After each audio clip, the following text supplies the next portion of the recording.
I want to start with a promise, not an introduction. Because introductions are forgotten in 10 seconds, but a promise, if it's real, stays with you until you test it yourself. So here's mine. In the next few minutes, I'm going to show you a way to learn English that doesn't feel like learning at all. No rules to memorize, no lists to cram. Just a simple method that works because it follows how your mind already works. Stay until the end.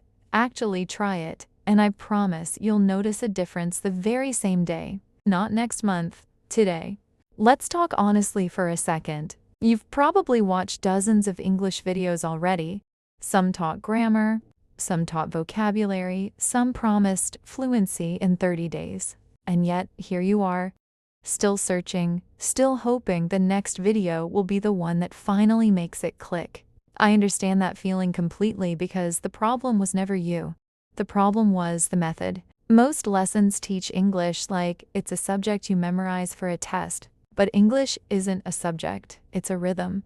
And rhythm can't be memorized. It can only be practiced until it becomes part of you. So today I'm going to teach you something different. I call it the mirror method, and here's the idea behind it. Every day of your life already has moments, morning, afternoon, evening, night. And each of those moments naturally has feelings, thoughts, and small actions attached to it. Instead of learning English separately from your life, we're going to attach English directly onto your day, like a second layer over everything you already do. By the end of this, English won't feel like a class you attend. It will feel like a voice inside your own head. Let's begin with the morning because that's where every day starts. And it's also where most people either build momentum or lose it before they even get out of bed. The moment you open your eyes, before you check your phone, before your mind fills with 100 thoughts, I want you to say one sentence out loud in English. Just one, I am awake, that's all. Say it now, wherever you are, even if it's not actually morning. I am awake. Notice how simple that felt. No grammar rule stood between you and that sentence. You just said what was true. Now build on it. As you sit up, say, I am starting my day. As you stretch, say, my body feels stiff. As you walk to get water, say, I am thirsty. These aren't vocabulary exercises. They're a narration of your actual morning in English, in real time. And here's why this matters more than any textbook chapter.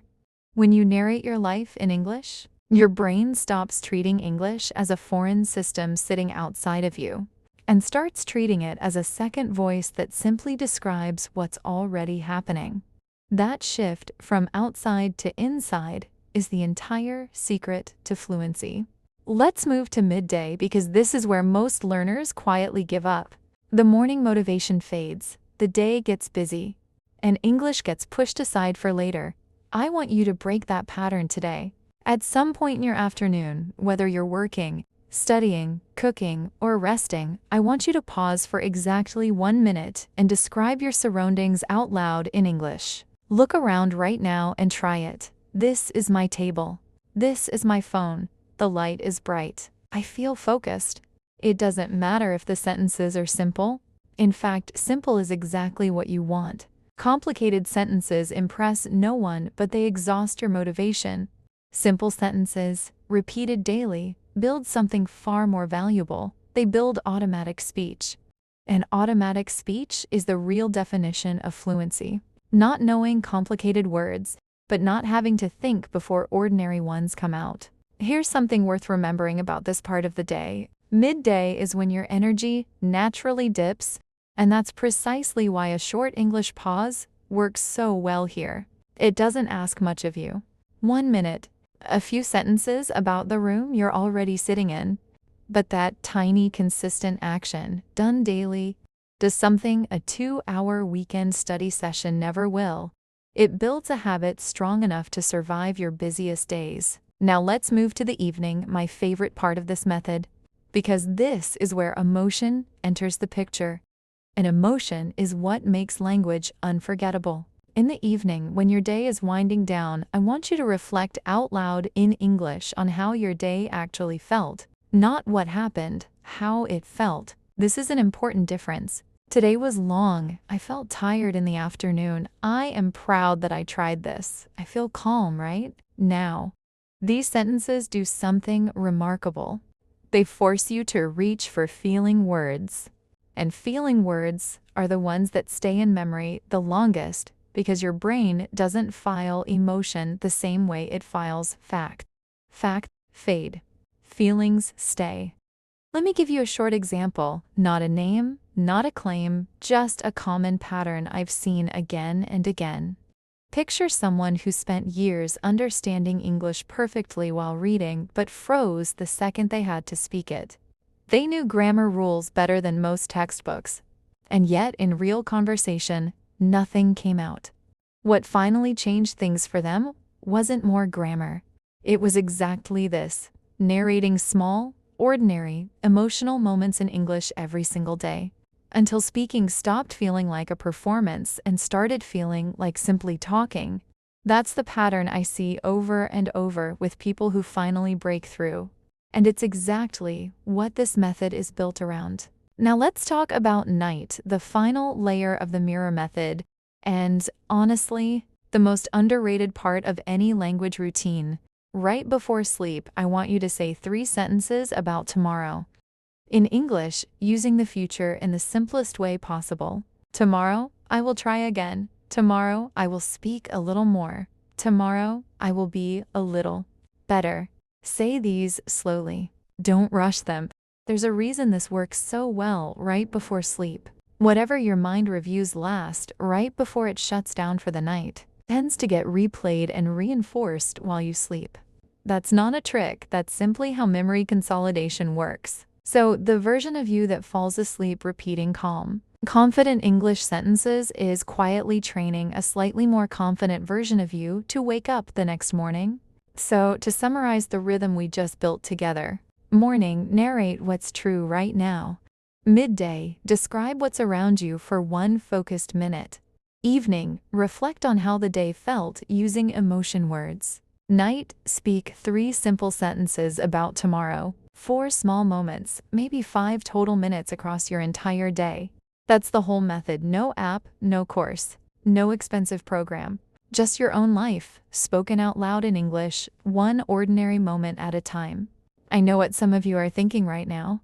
This feels too simple to actually work. I understand that doubt completely, because I used to think the exact same thing. We've all been trained to believe that real progress requires real difficulty, that if something feels easy, it must not be working. But language doesn't follow that logic. Language is closer to a muscle built through repetition than a puzzle solved through effort. And repetition, especially gentle, daily repetition, is precisely what this method gives you. There's something else I want you to understand, because it changes how you'll feel about mistakes from this point forward. When you speak using this method, you're not performing for an audience. You're simply describing your own life, and you already know your own life perfectly. You don't need a dictionary to know that you're tired, or hungry, or hopeful, or proud. You already carry all of that knowledge inside you. All this method does is give that existing knowledge an English voice. That's a completely different starting point than most language classes, which hand you unfamiliar content about topics you've never lived through and ask you to somehow perform fluently around it. Here, the content is always familiar, because the content is you. Let's talk for a moment about pacing, because pacing is where most learners quietly sabotage themselves without realizing it. If you try to do too much on day 1, using 20 new sentences, forcing perfect grammar, correcting every small mistake, you'll burn out by day 3. I've watched this happen more times than I can count. Instead, start smaller than feels necessary. On day 1, just try the morning sentence. That's it, 1 sentence, once a day. On day 2, add the midday minute. By day 4 or 5, you'll naturally be doing all 4 moments without it feeling like a chore, because each piece was small enough to actually stick. This is the part nobody tells you about: consistency. It was never about willpower. It was always about starting so small that quitting doesn't even cross your mind. because the action barely asks anything of you. 5 minutes spread gently across your day will always outlast 2 exhausting hours crammed into a single weekend. Slow and steady isn't just a nice saying here, it's actually, mathematically, the faster path. Because it's the only path most people can sustain long enough to see real results. Now, before we finish, I want to give you one more piece of this puzzle. Because words alone, even said with feeling, aren't quite enough on their own. You also need to hear correct rhythm and pronunciation regularly, so your ear learns to expect natural English sound patterns. That's actually the deeper reason I make these videos the way I do. Slow, calm, clear pacing, nothing rushed, nothing complicated. So that while you're following along, your ear is quietly absorbing rhythm even before your mind catches every single word. That absorption matters just as much as anything you actively memorize. And this brings me to something I'd genuinely love for you to do. If tonight's video helped even a little, if even one sentence felt like it landed somewhere real inside you, I'd love for you to follow the account, Linen English Learnings. I'm not asking because I want another number on a screen. I'm asking because every video here builds on the one before it, this same calm rhythm, this same emotional approach, growing week by week. If you follow along, you won't miss the next one. And more importantly, you won't lose the thread of a method that only really works when you stay consistent with it. Think of it less like subscribing to a channel and more like keeping a small appointment with yourself, one you don't want to accidentally miss. Before you go tonight, I want you to actually try this right now, not later, not tomorrow, right now. Say one sentence out loud about this exact moment. How do you feel sitting here, having just finished watching this? Maybe it's, I feel motivated. Maybe it's, I feel calm. Maybe it's simply, I am ready to try. Whatever it is, say it out loud, once, clearly, in your own voice. That sentence you just said is not practice. It's not an exercise, it's the actual beginning. Tomorrow morning, when you open your eyes, remember the first step. One honest sentence about what's true right now. That's all this ever needed to be. I'll be here again soon, same calm voice, same quiet space, ready to build the next layer of this with you. Follow Linen English Learnings so you're right here when it arrives, and until then, keep speaking, even quietly, even imperfectly. That quiet, imperfect voice is exactly how fluency begins.